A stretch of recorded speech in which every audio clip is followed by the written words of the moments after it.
কেমন আছেন? আছি, মালিক ভালো আছি। আপনার নাম কি? শ্রীমন্ত শ্রীমন্ত মহন্ত ও মহন্ত, সরি। তো আপনার দেশের বাড়ি কোথায়? গাইবান্ধা, গাইবান্ধা। আসছেন কোথায় থেকে? দেওয়ানগঞ্জ থেকে কম্পিউটারে। এখন কি আপনি দেশে চলে যাবেন? না, শস্য বাড়ি যাবো। সরিষাবাড়ি। সরিষাবাড়ি কোথায় থাকেন? ওই মন্দিরে থাকি। মন্দিরে। মন্দিরে আপনার কাজটা কি? পূজা পালি করা, দেখশুন করা। ও আচ্ছা আচ্ছা। মানে আমার ছোট থেকেই একটা প্রশ্ন আমার ভেতরে মানে জাগে যে আমি কাউকে আসলে আমি কিন্তু মুসলমান, হ্যাঁ, কিন্তু মুসলমানকে তো আর প্রশ্ন করলে সেই ধর্মের উত্তরটা দিতে পারবে না, আপনাদের ধর্মের, তাই না? তো সেজন্য আজকে যেহেতু সুযোগ পাইছি, হ্যাঁ, আপনার কাছে আমি একটা প্রশ্ন রাখবো। বলেন বলেন। প্রশ্নটা হচ্ছে পালি যে আমরা বলবো, না হ্যাঁ পারলে বলবো হ্যাঁ না। সেটা কারণ সবাই তো আর সবকিছু জানে না, হ্যাঁ, এই কথাই। তাই না? তো বিষয়টা হচ্ছে আপনাদের যে দেবতা মানে সর্বশ্রেষ্ঠ যে, সে কে?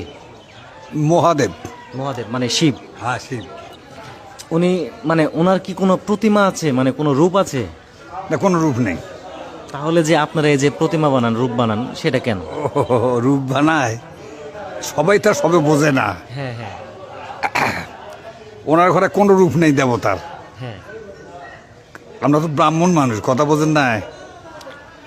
তা লোকে বলতেছে আমার বাপে করে, তার বাপে করে, ওরা মানতেছে না।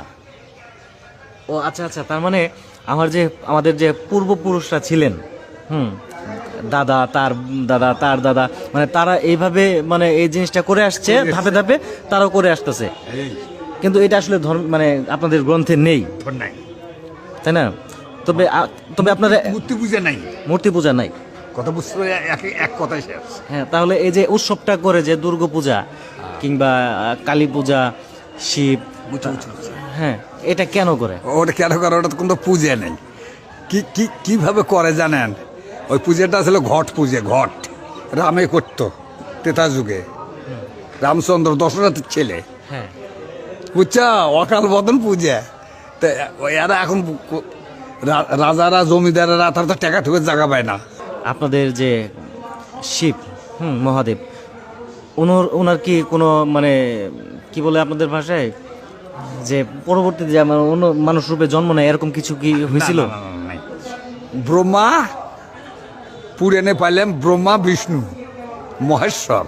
শিবের নাম মহেশ্বর। তিনজনে একেশ্বর। ব্রহ্মা বলতে উনি কি আপনাদের যে সমস্ত কিছু সৃষ্টিকর্তা, পঞ্চমুখী ব্রহ্মা, স্রষ্টা, মানে যে সবকিছু বানাইছে, উনি ব্রহ্মা। উনি ব্রহ্মা। আর ব্রহ্মা বিষ্ণু। ব্রহ্মা বিষ্ণু। বিষ্ণু হলো পালন কর্তা।